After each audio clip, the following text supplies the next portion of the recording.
So, fine. So last class we just been discussing about the convention, inbuilt conventions code first approach is going to have. Okay, like all the things what we discussed, like how primary key columns are maintained, foreign key columns are maintained, all the things. Well, today we'll talk about this one, guys. What's it? How do we give default data? How do we give default data? I just wanted to provide. See, we're creating some tables, and already we learned it. Array, some tables will have master data, guys. For example, in the department employee table, on the department table has master data. Exactly in the categories and products table, categories should have master data. Products is later on added. Same way in our suppliers and customers table, suppliers should have master data. See, when you develop a website here, a shopping cart application, array, when you open the application, by default, the application should have products in it. Yes or not? When the application is launched, by default, products should be available. And all the products data is the master data. Later on, customers will start creating their accounts and do all the stuff. But first, you need some master data. So tomorrow, if at all your application or some of your tables require master data, how do we provide the master data? Because if it is a DB first, we can manually insert into the tables. But we are not using a DB first approach. What we are using is code first. Yesterday, I've written this code in the index. When I write this code in the index, what is the drawback? What is the drawback, guys? Every time I run, it will be reinserted again. Yesterday, I shown you, I refreshed it. When I refreshed it, what happened? It tried to reinsert and we got a primary key violation error. Actually, it's master data only. This is master data. I want to insert this master data. So this is not the place where you're required to write the logic for inserting the master data. I repeat, this is not the place where you're required to write the logic for inserting the master data. Actually, master data, we call it as the seed data. In NT framework terminology, it is called as seed data. Seed data in the sense, initial data. Seed data in the sense, initial data. So basically, how you required to provide the master data means,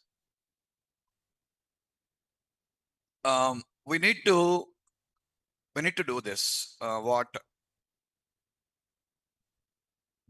We have a initializer classes now, 3 initializers. What are the 3? Create database if not exist.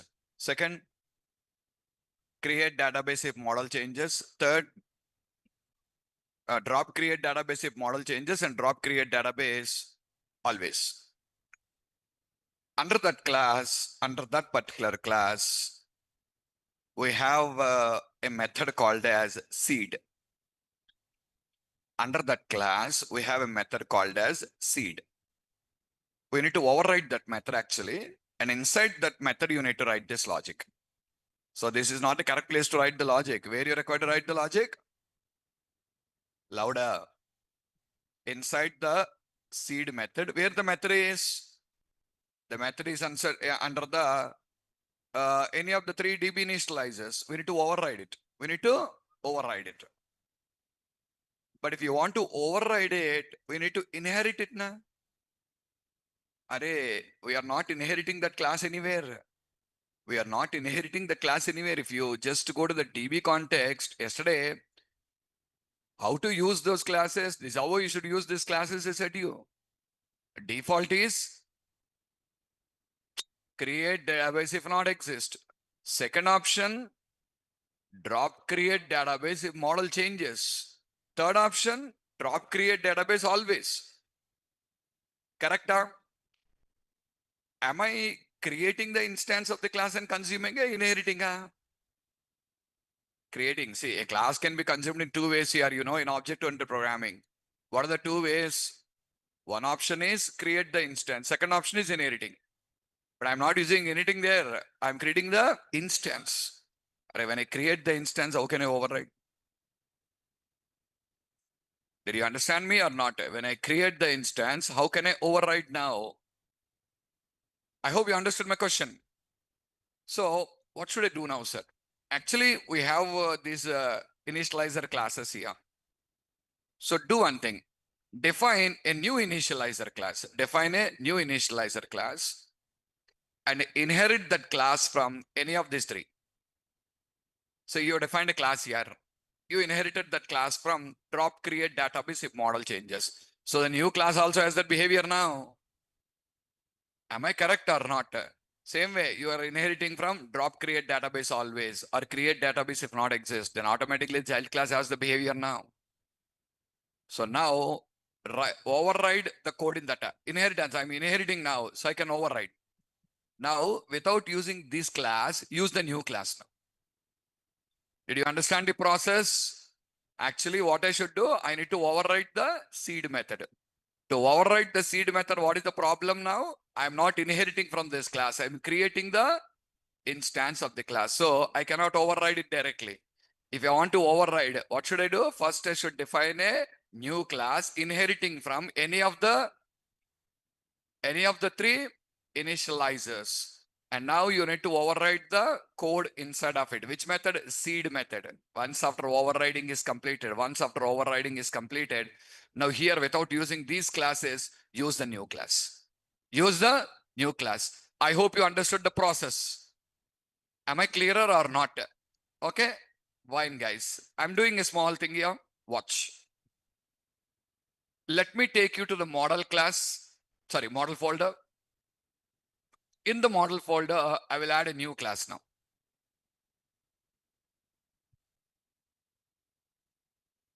I will name the class as something. I'm defining a new class and this new class is my initializer now. What is the name I'm using? See? Company DB initializer. Give whatever name you want here. I want to give the name of my DB initializer. My DB initializer is your choice now. Okay, click on the add it. Now what you'll do, inherit this class from any of the three initializers now. Inherit this class from any of the three initializer, like create database if not exist, or drop create database always, or drop create database if model changes. Okay.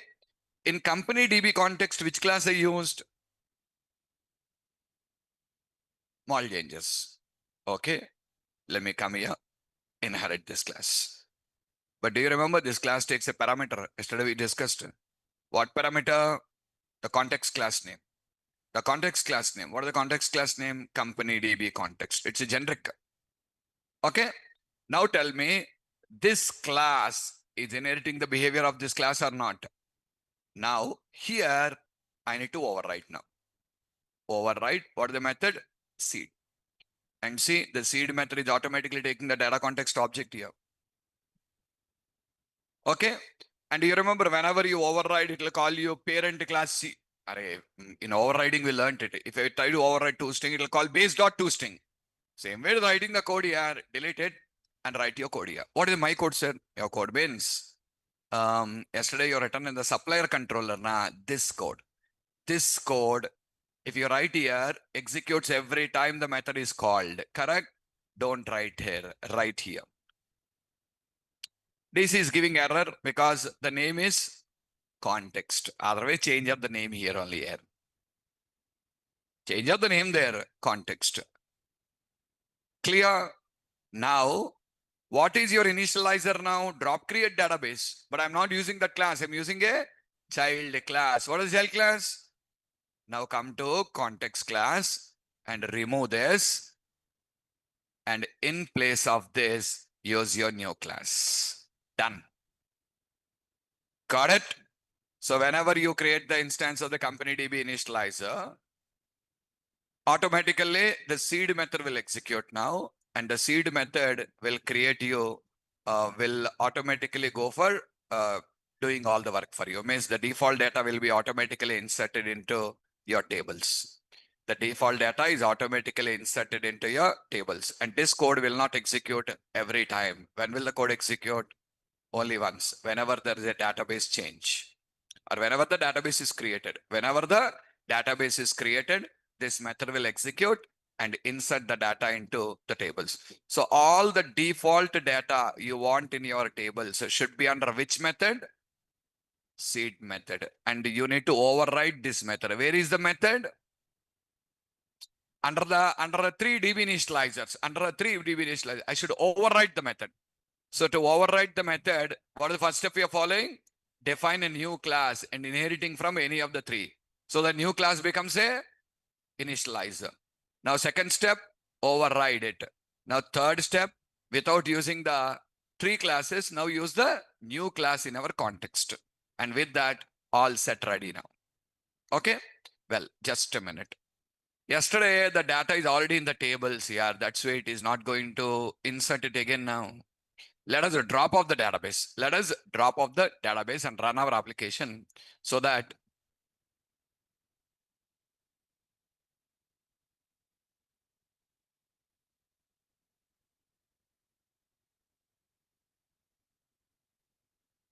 come here. What's your database, guys? Company DB, right? Right click, delete.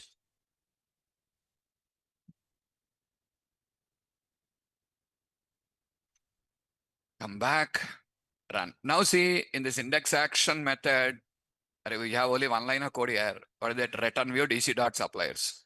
So DC.suppliers have data in it? Yes, it has. Why? When the database is created, seed method will execute an insert of the records now. Now next index action will pull that data. So any default data can be inserted like this in the code first approach. Run.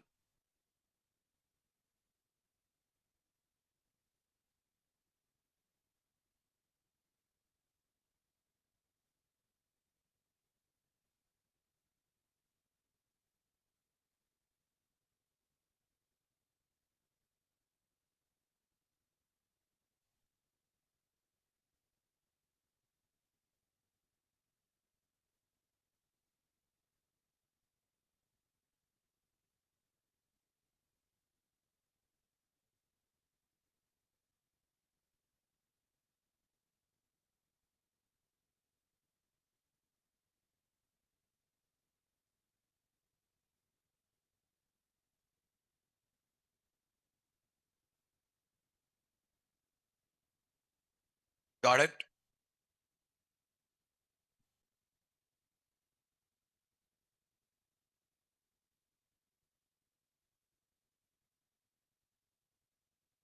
Company DB recreated. Select star from category table. Not categories now. Supplier. Supplier.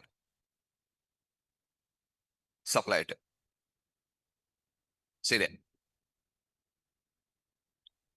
Understood? Okay. So it was just trying to insert of the records by default into the tables now. And you're able to see all the data like this. And see if I run my page again. Yesterday, refresh. See, refresh is not causing any error. Why? The method is executed when the database is created. Database created now, the method executed and all the default data is inserted in the tables. Okay. So we don't require to worry about it again because everything will be taken care by this. Okay, guys, read it. Seed data in entity framework code first into our tables during the database initialize. See, we can insert data into our database tables during the database initialization process. This will be important when we want to provide some default or master data. Default or master data, guys. It's not default master data, default or master data for any table in the application. For example, in our previous application, if we want to insert default data into supplier table, then we need to use the concept of seed and insert default data into the table. To seed data into any table, we need to implement the logic in seed method of any of the 3 DB initializer classes, the 3 classes. And to do that, we have to define a custom DB initializer class inheriting from any of the above 3B DB initializer classes and then override the seed method. To test this process, add a new class in models folder of our previous project with the name company DB initializer.cs and write the below code in it. Okay, so we're just trying to write the below code inside of the inside of that now. So what is that?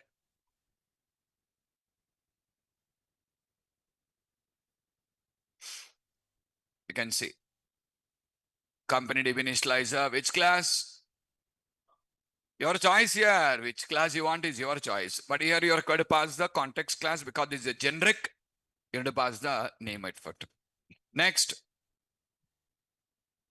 you're overriding the seed method and you're writing all the logic here. You're overriding the seed method and writing up all the logic in this particular place.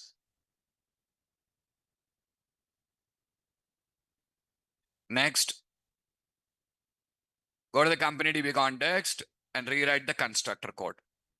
Rewrite the constructor code. This is a constructor and we are just going to rewrite the constructor code now. This will do the job. Okay, now, next, go to supplier controller class and delete the below code because we have implemented the seed method in company DB initializer class. Delete all this code. Delete this code, I said. Okay, not writing. Just you're required to delete all this particular code there. One more thing is missing, I think. Oh, save changes also is missing. Not here, not here. Here.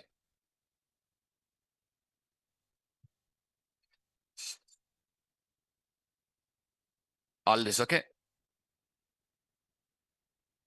Okay, now you need to delete all this particular code up to the save changes, everything. Next. Yeah, are you clear till now? The next topic is migrations.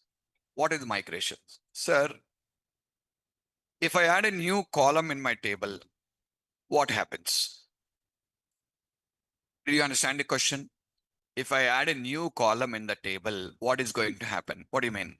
I want to add a new column in my table. When I add a new column in my table, if my strategy is create a database if not exist. If my strategy is create a database if not exist, what will happen? Answer here. If my strategy is create a database if not exist, what will happen? What will happen if the strategy is create database if not exist? It will not allow you to add the new column now. It will not allow you to add the new column now. Correct? If my strategy is drop create database always, what will happen? Array, this is also a problem. If my strategy is drop create database always, what is the problem, guys? Every time it will drop the database and recreates it. That is also not right. That is also not right. Correct? So both these particular things are not going to be right here. Both these things are not going to be right. Even if I go for using drop create database or any of this, the strategies are not good. Why they are not good? Because first one will not allow to add me new columns. Second and third will add me to add the new columns, but there is a data loss. There is a data loss. Data loss is dangerous, guys. Data loss is dangerous. We are going to lose the data, valuable data now. Okay. See, the same thing you understand in a production environment. In a production environment, if there is a loss in the data, it can cause you a lot of problems here. Agree or not? In a production environment, okay, if there is a loss of data, it's going to be dangerous, man. In a production environment, data loss should never happen now. But this can happen. There is always a chance. There is always a chance for a data loss. Why means, as I said to you in the last session, sorry, not in the last session, as we discussed earlier, as we completely discussed it earlier, we cannot avoid it. We cannot avoid this particular data loss. We cannot avoid the data loss. Always you will be having a data loss here. So how can I resolve this problem, sir? How can I resolve this particular problem? Which problem? Adding up new columns or making changes to my database without a data loss. Understand the requirement. I want to make the changes, but without a data loss. Changes should be there, but data loss should not be there. Did you understand the concept or should I repeat? Tell me, understood the concept? So what I was telling you,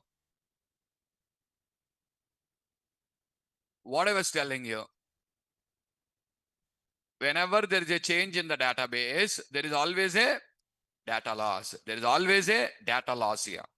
And what is the requirement? We want this to happen without a data loss. We want this to happen without a data loss. Without a data loss, how I can apply my changes now? Okay.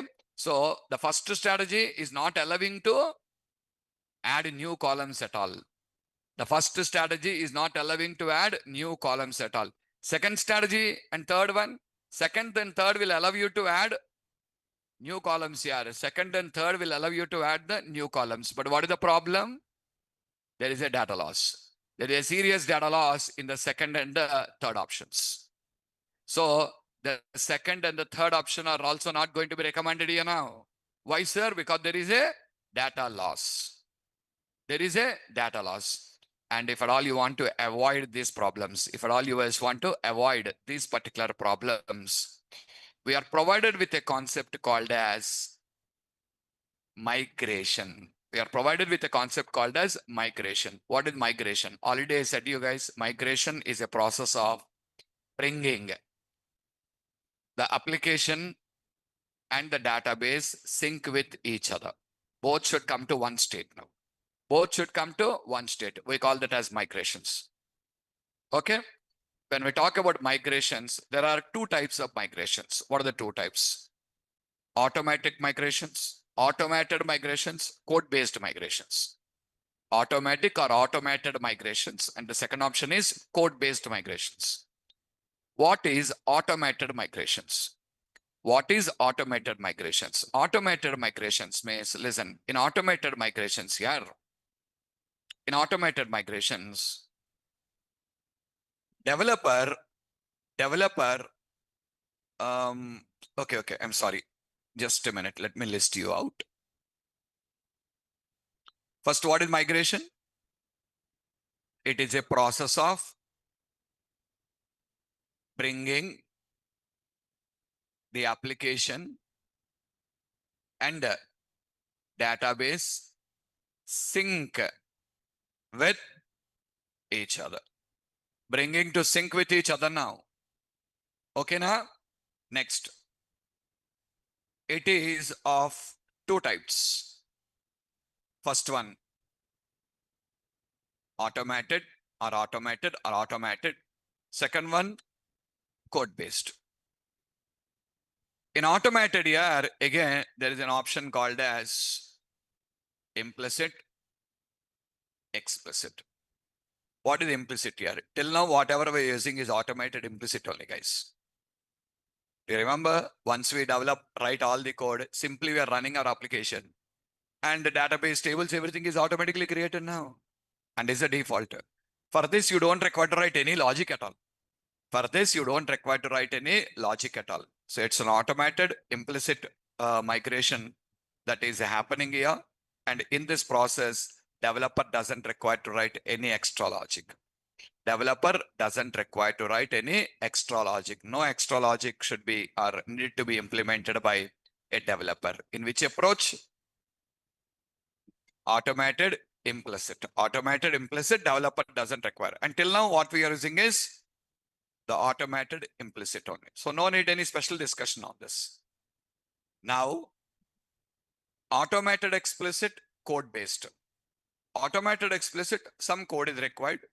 Code-based, you require to write more code. In both these two, we can update the database without a data loss. I repeat, in both these two scenarios, what scenarios?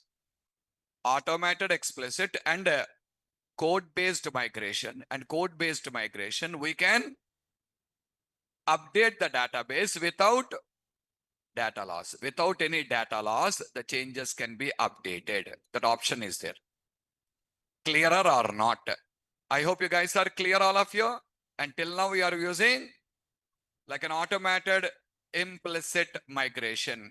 And now what we have is explicit and code based. We need to write some set of code. If you write that code, automatically migrations will come into picture and mainly no data loss. Otherwise, see, this is a serious issue, guys. Tomorrow, you developed of an application, client can ask some changes or enhancements. For the changes or enhancements, I may require to create new tables. I may require to add some new columns in the tables. If you say these are not allowed, then this concept completely is useless. This concept is completely useless now. Understood? So that is why they given you the options called migrations. Okay, guys, NT framework code first migration. NT framework code first has different database initialization strategies like drop, create database always. However, there are problems with these strategies. In the first case, model changes will not be updated to the database and also throws an error when we run the project. Whereas in the second and third cases, model changes will be updated to the database if we already have data other than seed data, or we created our own stored procedure, triggers, views, etc. in our database, then these strategies will drop the entire database and recreates it. So we will lose the data and database objects also. See, database is created here. Now I want to write a trigger. You learned triggers now. I went to the database and written a trigger on the database now. I'm adding my own functions in the code. I'm adding some stored procedures in the code. I'm doing all my change. Once database is created, I added now. Chance is there now. But this data loss, it's not only about data loss here, it's object loss also. Database is deleted. Sorry, tables are deleted. And also all my object, because database is recreated now. So every object in that database will be destroyed. So this is severe damage. Got it? This is a severe damage here. It is not like a small thing. It's a very, very severe damage that is going to happen for our application. Okay. And the question right now is how this can be controlled. And the question here is how this can be controlled. How can we control this damage? How can this damage be controlled here? Okay. And to control the damage, what I said here, we are provided with a concept called as migrations. To overcome the above problem, NT framework introduced migrations that automatically update the database schema whenever our model changes without losing any existing data or database objects. Clear? But if you want to use this, guys, if you want to use this, you're required to use the fourth initializer. We have four. Yes, we have four here. I said you three only. I said you three initializers only, but we have fourth initializer. What is the fourth initializer? Migrate database to latest version. To do that, we need to use a new database initializer called migrate database to latest version. Sir, you did not tell this earlier? Yes, because this requires your own code again. Those three can be directly used up here, but the fourth one requires some extra code again now. Are you clearer or not? The fourth one requires some extra code here. See, there are two kinds of migrations available. Like, listen, the first three also have migration. That is automated implicit migration. The first three also have migration. What is that? Automated implicit migration. But when you come to the fourth initializer, what is the fourth initializer? Under this, we have automated explicit code based. Are you getting my point or not? You may have a doubt here. Sir, you did not list their explicit, implicit.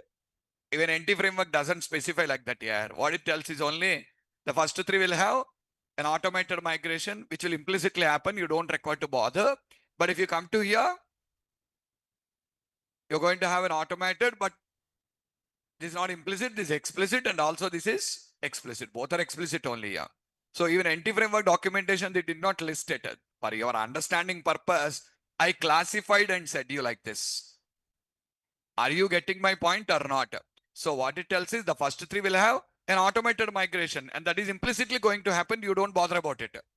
But the second one, the fourth one, what we are going to have there again, automated, code based, but both these two should be explicitly done, but not implicitly going to happen. Okay, now, guys, I forgot to show you one thing when the database is created here. Okay, if you see this database, we got the tables created here, right? I forgot to show you. Did you notice there is another table created? Migration history.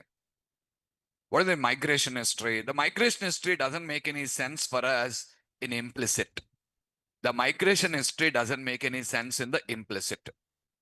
It makes sense only in the explicit, either automated or code-based. What is this, sir? Whenever you have a new migration, whenever you do a new migration, see, new migrations are not allowed in the first three now. Only one migration. But in the second option, what is it here? New migrations can be done. First, you done a migration, you have created two tables. Second time you migrated, you created three new tables now. Third time you migrated, you added some columns into the existing tables. Array, changes can be applied like this. Whenever you do a migration, it will record that information into the migration history table. It will record that information into the migration history table. Here there is only one migration, that information is recorded. Second migration will not come. Second record won't be inserted into this table again. In which approach? In the first three approaches. But in the fourth approach, whenever there's a migration, a new entry comes here telling you the time when this migration happened. See the time. Timestamp. It is called timestamp. So what is this timestamp? The timestamp contains the year first. Next, the month and the date. And the last one is going to be, it is just going to store you the milliseconds of information here. It's going to store you the milliseconds of information. Are you clear? Okay. I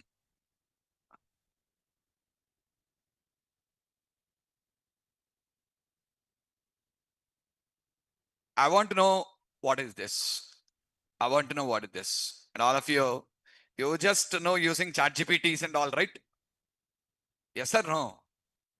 So let us go to ChatGPT. Paste it here.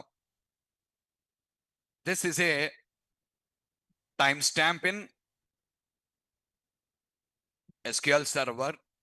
Okay. What it contains. It'll explore you and it'll provide you the information to you.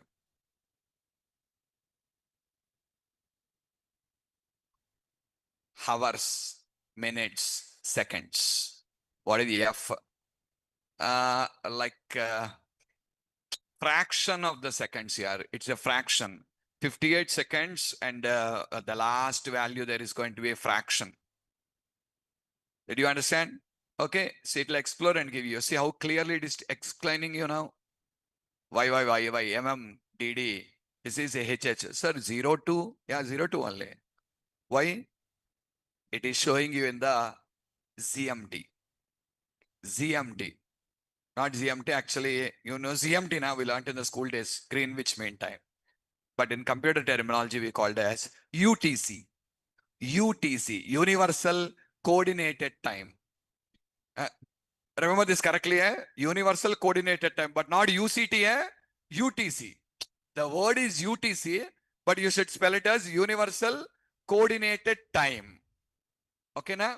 So all this particular thing, fraction seconds, hours, minutes, seconds, and the fraction of the seconds. So completely it is going to see clearly. It explained you everything now. 2 hours 28. Okay, add plus 530, you'll get your time here. Sorry, you'll get your date now. Okay, so you'll get your time right now. So this is exactly how it is trying to explore you and give you the information. Am I clear? Okay, so that's what See, use ChatGPT to understand the code. Ask it. Paste your code, ask it.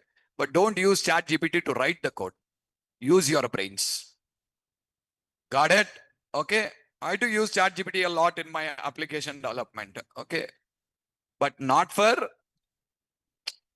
any research, any analysis. Okay. See, I was Googling. I have a requirement. I'm just trying to Google. I got some code somewhere. Code will not be described there. Someone writes a code and tells you, write this code, your problem is solved. Are you getting me? But what this code doing me? What this line will do? What this line will do? I don't know. So bring that code, put in the chat GPT and try to ask it. It will give you a line by line explanation for each and everything. Got it? This line will do so and so thing. This line will do so and so thing. Not only that, I've written the code for you in this. You did not understand the code now. Use chat GPT, ask it, paste the code in it, and simply say, describe the code. So then it will try to explain you line by line what exactly is happening in the code. Okay, fine. So am I clear? So this timestamp value will be stored for you. And here, there's a context key in the sense it will store you the name of your context name. And what is this, this is our complete model information is converted into binary format and stored. No use of it, it is storing it. That's why there's no use for this particular thing. That's why in our .NET Core, they removed that column. In the .NET Core, they have removed that particular column. In the .NET Core, you won't find this column. Okay. And the last one is, which version are you using? You already know you're using 6.5.1. So do I have another entry in the table? No, sir. If you are using the first 3 migrations. Will you have another entry in this particular thing? Yes, if I'm using the 4th one. What is the 4th one? Migrate database to latest version. Are you clear? Shall we try that? Okay, we'll try that, guys. Let me create a new project to demonstrate this to you.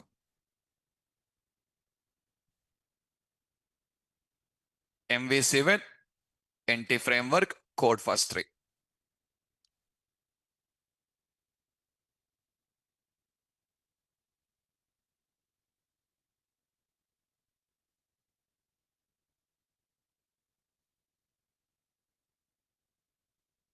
So with this, you learned 3 ways to talk with the database now. What are the 3? First, I shown you with ADO.NET. A little bit more code. Second, and the code got reduced here. Third one, and this is still reducing of the things to you. NT framework, the scaffolding is providing you all the things to you. Controllers, views, models, everything it'll write up for you. That is the beauty of it. Okay. What happened?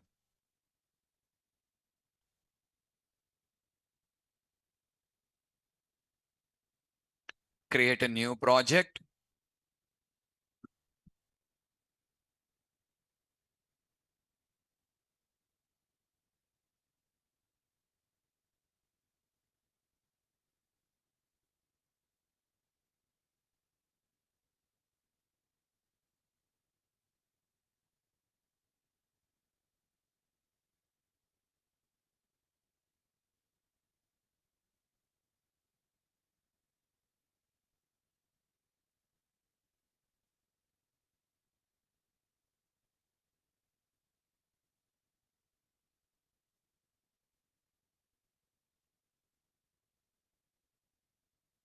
Okay.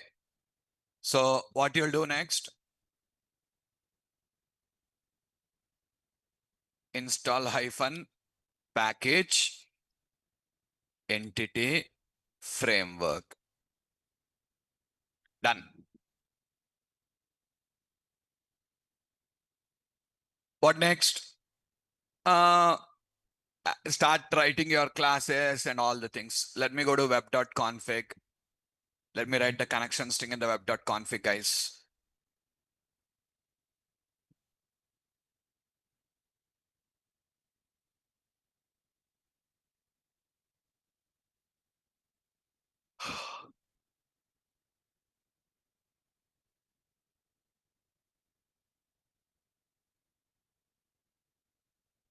Guys, I'm just going to create a database. School DB, yeah? So what are the models? Student here. I'm using a new model like a student. Add here student, teacher, whatever it is. Initially, I started with a student.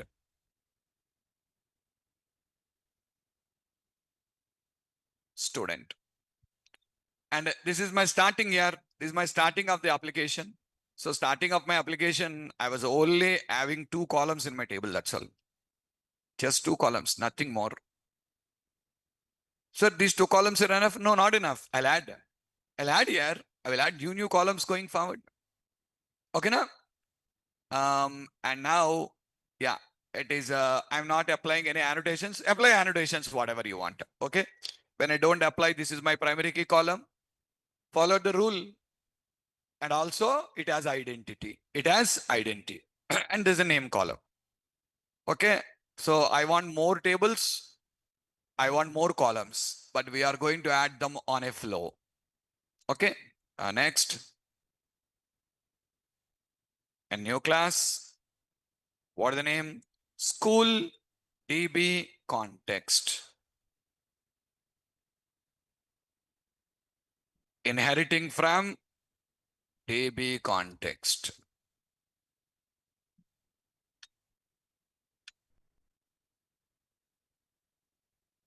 Inheriting from the DB context. So what should I do? Public school DB context base of constr. If you want to apply any strategy, apply it right now. If you want to apply any strategy, apply it. If you don't apply a strategy also, it is a strategy, right? Or if you don't apply a strategy also, it is a strategy. What strategy?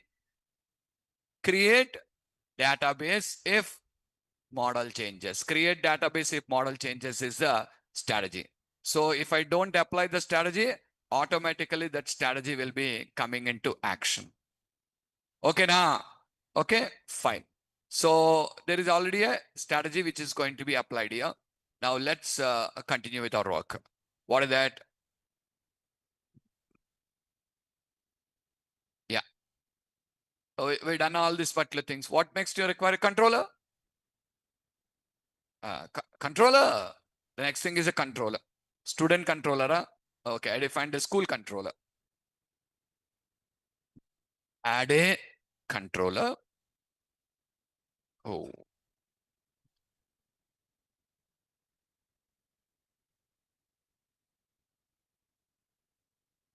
Why can't we directly inherit seed class? Yeah, can anyone answer this question? Why can't we directly inherit seed class?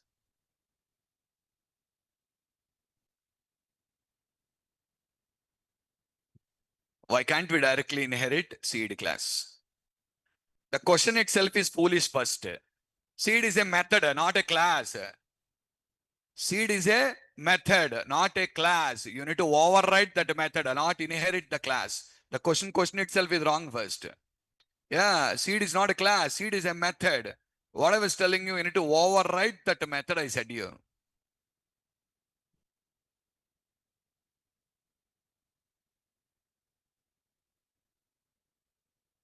Yeah, guys. Let's do one thing.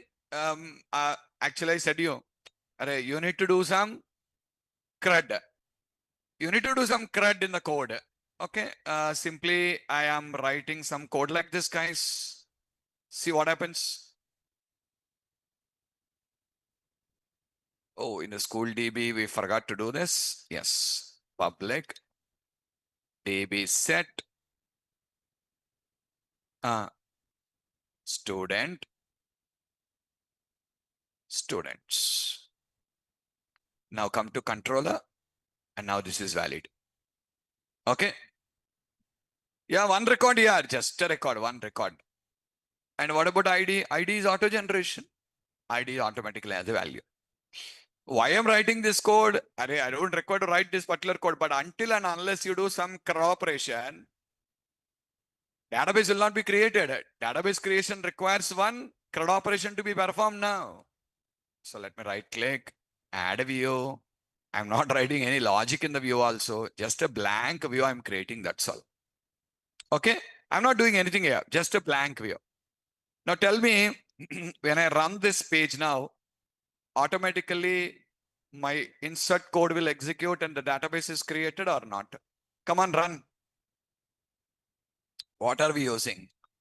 We are using a strategy, create database if not exist. Then if that is the case, this is automated implicit migration. This is automated implicit migration. And in this case, I cannot apply any more changes in the future. And this is final, yeah. No more changes allowed. No more changes allowed. Why? Because our strategy is create database if not exists. So if I think of changes and go with the remaining two, the new problem starts, data loss problem. This one is not having data loss, but doesn't allow me changes. The next two will allow me changes, but data loss is the serious issue. Okay. Now come on, come here.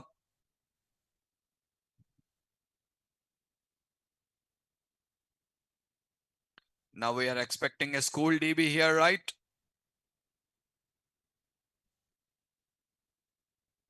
And inside of the school DB, again, you'll find the two tables. What is that? Migration history table will be there. Students. Students has just two columns here. That's all. Student ID and where. I did not do anything there. That's why it is left as and where care something. Okay now. Fine. So finally, I want to make some changes. But if you make changes, you have problems. We already understood that. So that's why I want to go with automated migrations now. Automated migrations, but not implicit, explicit.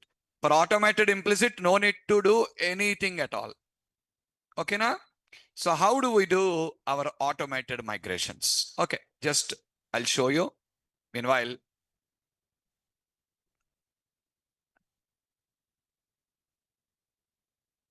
okay. Meanwhile, have a look on these things now. So these are all the things. Now see, add a view to. It'll create the database to you with the appropriate things. Now,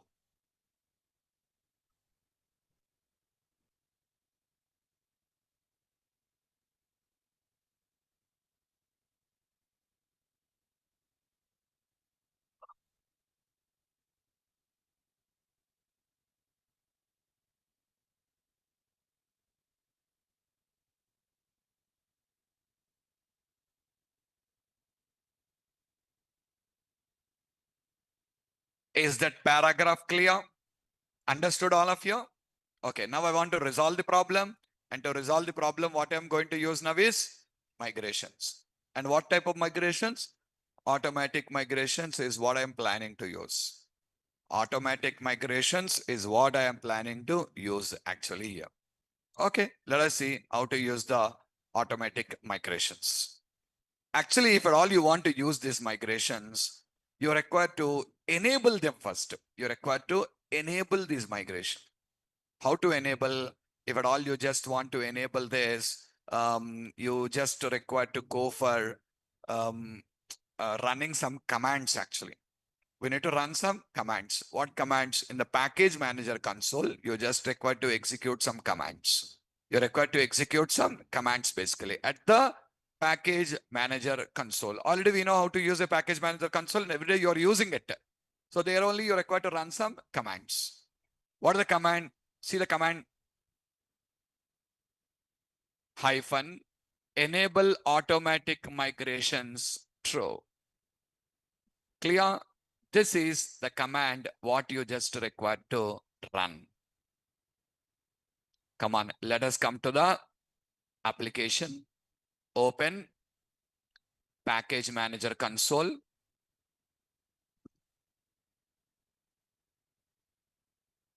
Enable migration. Enable automatic migrations colon $true. When I run this code, it will do few changes to your application now. checking if the checking if the context targets an existing database. Checking if the context targets an existing database. It is checking for that. Okay, afterwards, something got happened here. Something got happened here. And if you open your folder project, it'll add you a folder called as migrations notice. A file called configuration. Open the file. This is the configuration. This is the configuration class actually. And inside of this particular class, here it has given a seed method. Notice, I'm not going to use those three strategies now. Array, when I don't have these three strategies, then how can I have seed data? That is why it has provided you a class called configuration and provided a seed data method and telling you if you have any seed data, put that code here now. See, this method will be called after migrating to the latest version. You can use this DB context dot add or update helper extensions to avoid creating duplicate things. I did not tell you about this method now. Add method. What will it do? Add. And when this method will execute, it is telling you. Migration to a latest version can happen one time or multiple times.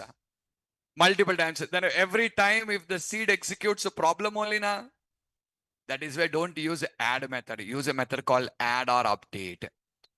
You know what is add or update? It is like create or alter. See, in SQL Server, you have create and you have alter. You have create command, alter. Create will create, alter will alter. But SQL Server doesn't support your Oracle has an option, create or alter. There is a command called create or alter. What will it do?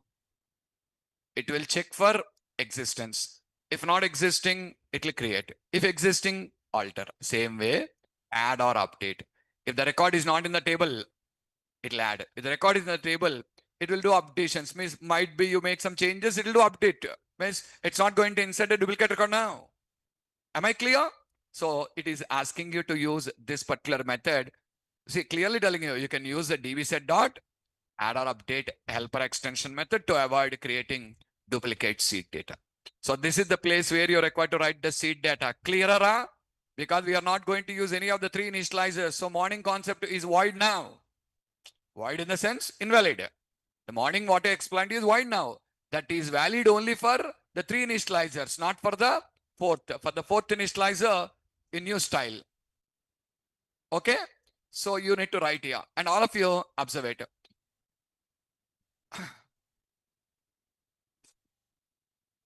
See the statement. Automatic migrations enabled is equals to true. So automatic migrations are enabled now. Next line. I shown you this in the table. Do you remember? We have a column called context key. In the context key, this record we stored. That particular information is available there. You can go here and look into this migration history table. Select star from context key. Matching. Okay. And I said you third column.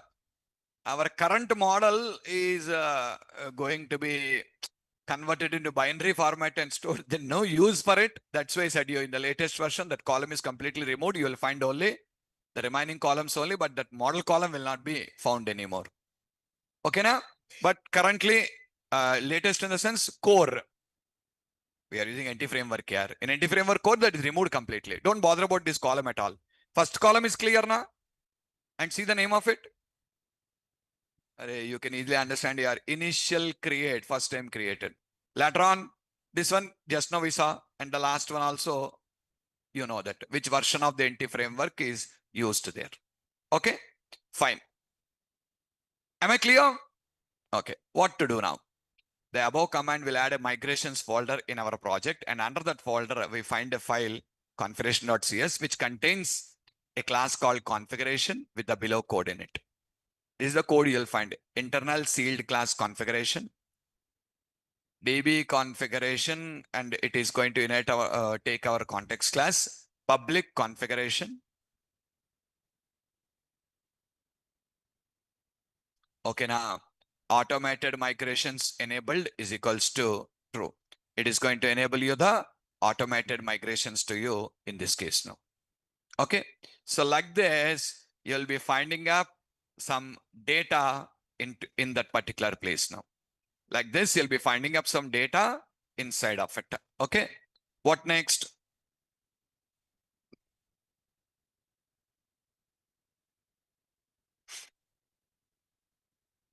Now this code, and this one also I explained you. Both these two things we discussed right now. So in the constructor, you'll find this automatic migrations enabled is equals to true and the context key. And this is the place where you're required to write the seed data. Now go to our school DB data context class and write the below statement, the constructor, by importing the namespace. See guys,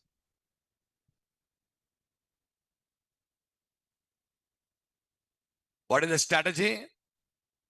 Migrate database to latest version. Migrate database to latest version. Audio passing? Up to here, you know now. Now a new parameter in the last. Configuration. In that class, seed data is there, plus automated migrations enabled is equals to true option is also there. Some information we are providing through configuration now. Some information we are going to provide through the configuration. Come on, come to school DB context. Every day, what you are writing? Database dot set initializer, new, and you are telling the initializer name. The three initializers we learned till now. First one, create a database if not exist. Second one, drop create database always. Third one, drop create database if model changes. You know this now? Now the fourth one is migrate database to latest version. But this is going to take two parameters, not one, two. The first three will take only two, but this will first three will take only one, but this will take you two. First parameter, context class name. What is the context class name? School DB context. Second parameter is the configuration. It is the configuration class what you require to do. Okay, error coming because that is in a different namespace. Why separate namespace? Array, separate folder na. Every folder will have a separate namespace. We already learned. So it's a separate namespace. Let's import. What is the name? Using MVC dot migrations. That is a folder. Clear? What did you do, guys? What did you do? What happened? I'm not asking you. What did you do? First step. Don't tell me about the complete project creation. We know that. For migrations, what are the steps we followed? Tell me. Just two steps. Step one. We executed a command. What is that command? Enable migration. Automated migration enabled colon $true. And what did it do? It added you a migration folder. And under that, it created your configuration class. And inside of it, it provided you one constructor and a seed method and telling you any seed data right here. Any seed data right here. And when you're writing also for inserting, don't call insert method, because I don't call add method, call add or update method is a suggestion what it has given you. And also we saw the constructor there, automated migration enabled is equals to true with the context key name. That's it. Now, second thing what we done, second step. Now we came to context class and we are applying the new strategy now. What is the new strategy? Migrate database to latest version. Migrate database to latest version. With this action, everything is set ready for automatic migration. And to test this, either add new properties to student class or add new model class in the project. And next time when we run the project, we see all the changes reflecting under the database. Shall we try? Come on, let's go to student. Let's add a new property now. Okay, ID, name, class. Okay. And the class cannot be a nullable column. So I'm not using a question mark there. Class, compulsory every student should be belonging to some class. Added one new property, right? Come on, guys. Come to index. Run. It's a blank page only, na?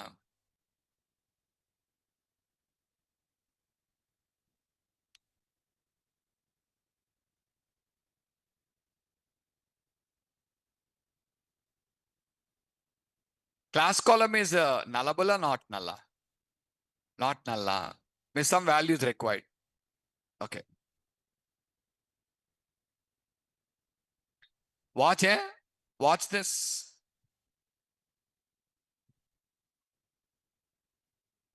A new entry happened now. Given some name, automatic migration. Again, the current model state is copied and stored here. Okay, fine. What are the table, guys? Student, right?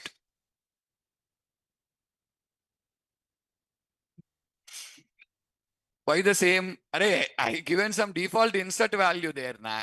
That was inserted again now. We need to do all with our controllers and views. On temporary basis, we inserted of some static data. But see, the class column is added. Don't look at the data. That's none of your business. We don't insert data like this. You create views and insert. But see now, the new column is added with the default value 0. Why? Because it is not null. Because it is a not null column. Okay. Sir, can I keep adding the new columns or anything, whatever like anything here, whatever you like, do it now. Okay. Now I want to add a new table.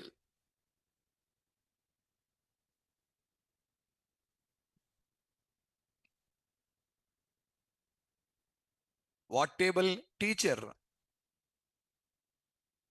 Teacher. Teacher is a new one I want to add. Help me. ID. Name. Not description. Like which subject he will be dealing with.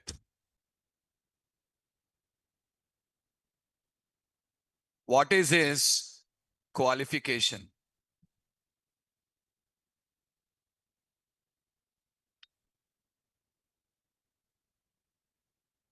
Salary. Okay, now I added up all the required columns, what I'm planning for now. Again, see, if the changes should be applied, there should be some CRUD. Some CRUD. In the index, we are doing a selector. Sorry, in the index, we are doing an insert. Not only insert here, you do select also, this code will execute. So now, a CRUD happened, yeah, just to perform a CRUD, I done it.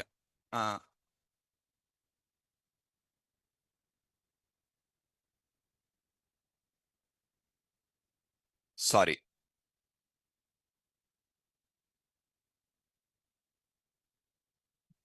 Oh, no. We done a mistake. Not no data here. In the school controller, sorry, here we don't have this property. We did not define this, na. DB set, teacher, teachers. This is missing.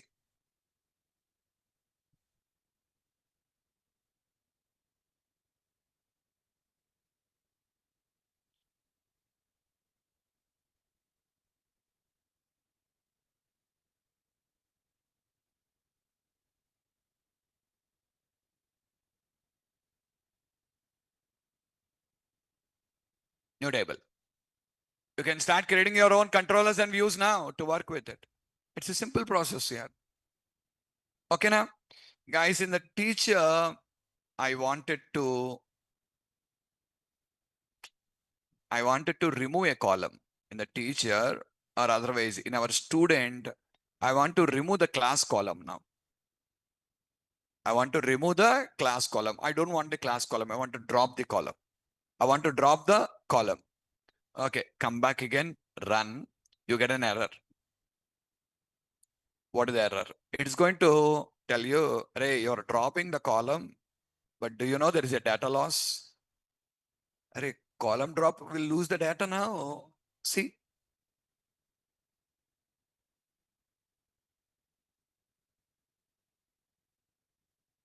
it would result in data loss.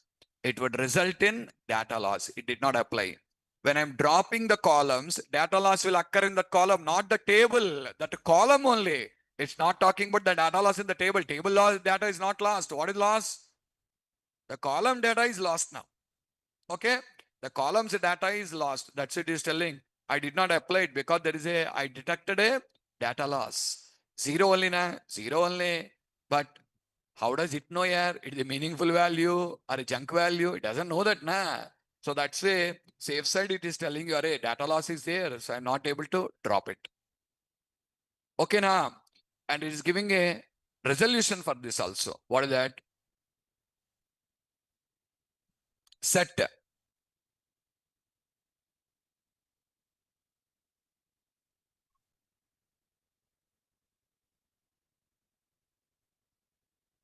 Got it?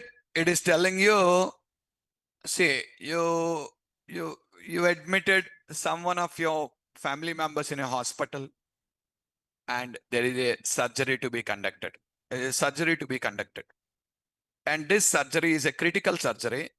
And at that time, doctors will ask you for a consent. Yes or not.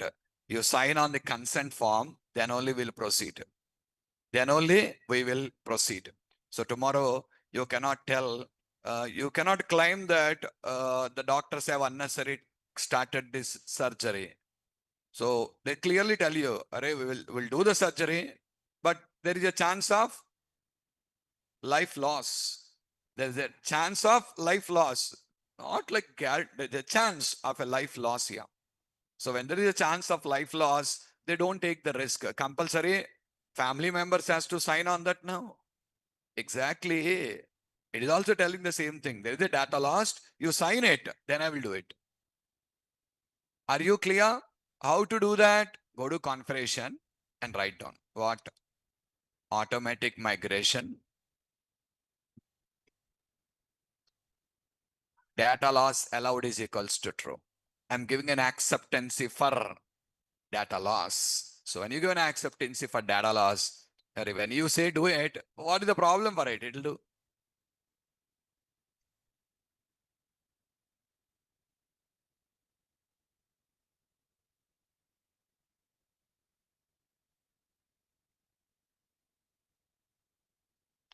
Come back. Column deleted. See. And I said, you don't look at the data. See, basically, this is the reason why I did not remove the identity. Why I did not remove the identity? Let it generate. Okay. Well, you can see the column is lost. So now changes are applied or not? Adding, deleting. You added new tables. We added new columns. We dropped columns. Whatever you want, you can do. Okay. So am I clear about it? Understood or not? So whenever you have changes, you're required to enable the migrations in the code, and that will take care of all the things. Fine. This is all about automated. In automated migration, only two steps are there. What is the first step? You're required to go for saying automated migration to enabled as a true. Second thing, you're required to apply the migrate to latest version. And once you do that, all set ready, changes will come into picture automatically. The next thing is code-based migration. What is code-based migration? In code-based migration, guys, you're required to do everything manually.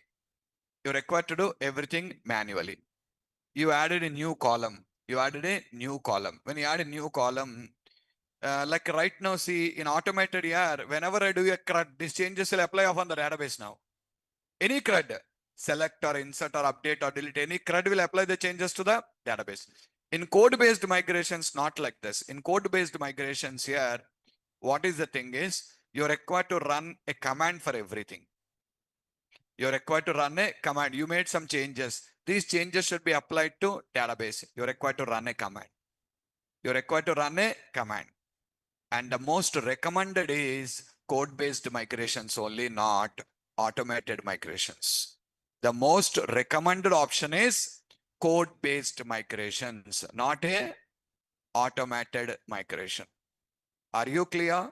That is why in .NET Core, we don't have automated migrations at all. What we have is only code-based. Clear? And that is the important thing for us. What is it? Code-based migration. So in code-based migration, everything should be done by using some command. You require to apply a command. And when you apply a command only, that will be executing over there. Okay. Well, guys, we'll try this. I want to, just a minute. See, how many migrations did we do, sir? Information is available, see? See there? You've done 4 migrations till now. All the information is recorded. Okay.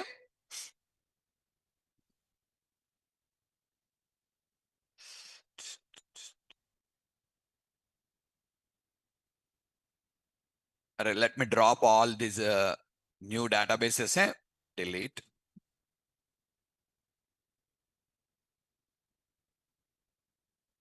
SchoolDB.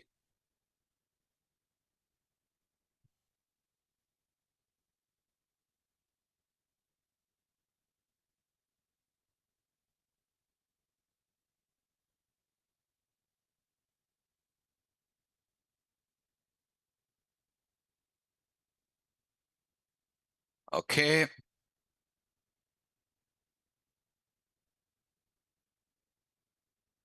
Yeah. Let me create a new project.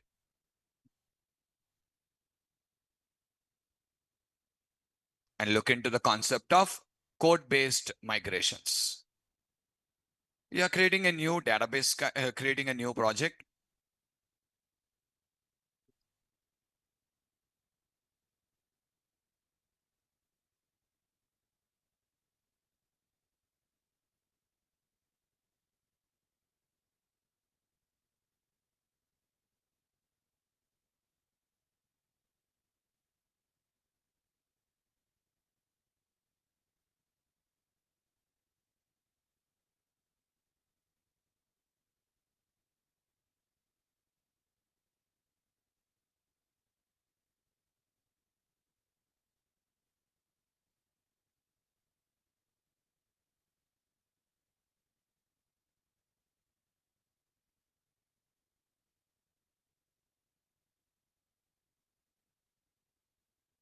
Okay. Again, repeat the same.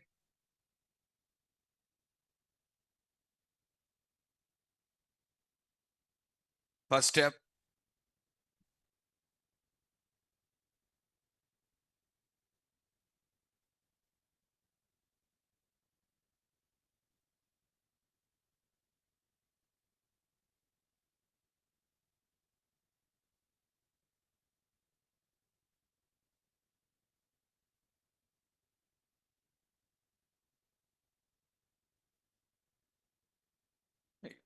Not install.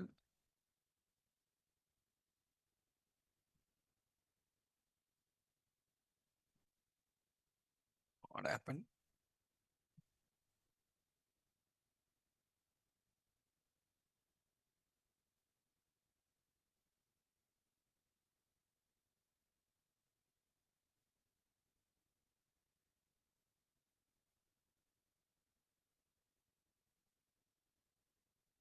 Something wrong, guys.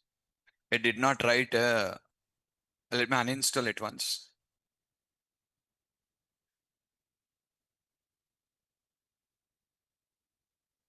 Oh,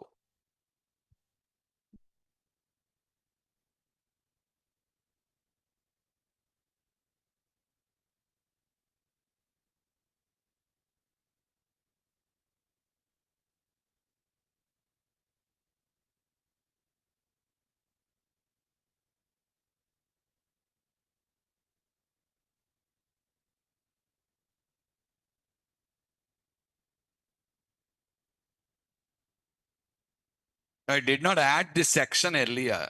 That's why I just uninstall it. Okay, fine. So let me write the connection string.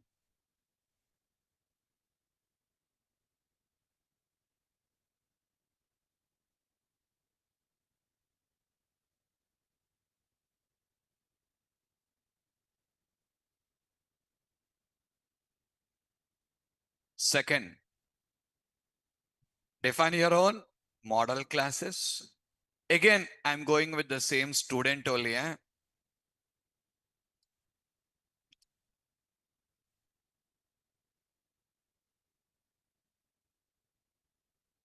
Now, same student only, but now I'm trying to apply some annotations.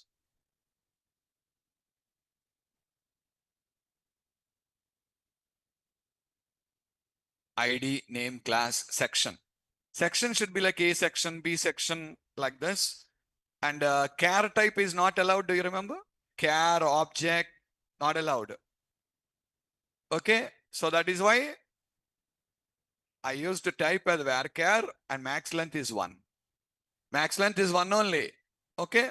So because char is not allowed here. Okay. Ready. Next, context class.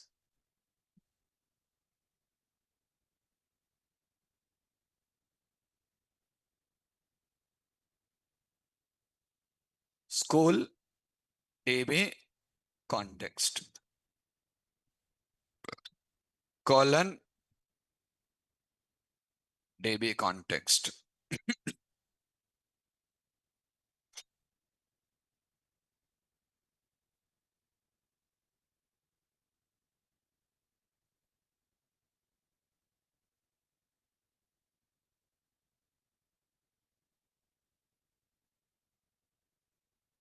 Okay. Next.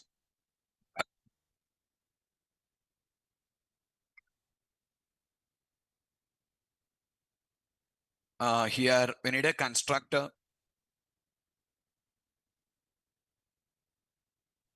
Yeah, nothing new. You know this.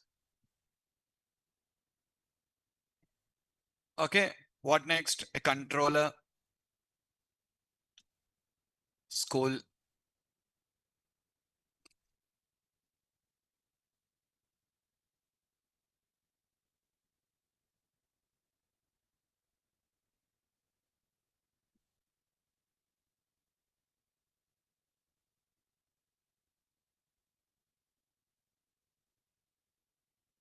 And here write some code for doing a CRUD.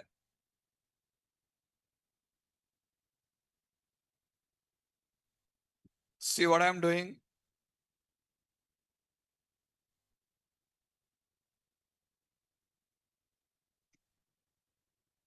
Three records.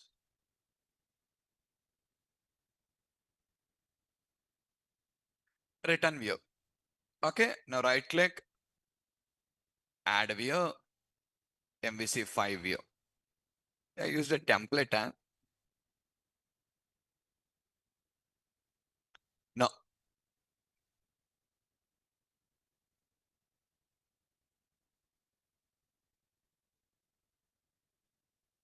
Yeah. Run.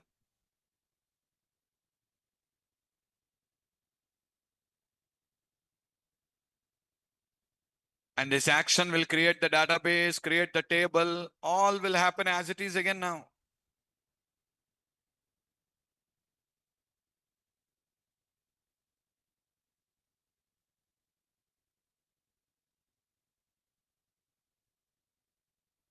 In code-based migration, I don't require to do a CRUD again because I'll run commands and the commands will create the columns or tables and all the things. No need to do any CRUD operations explicitly in the code-based migrations.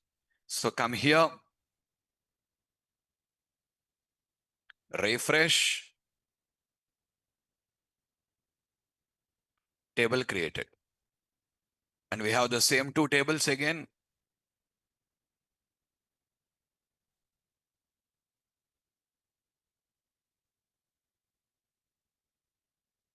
Okay.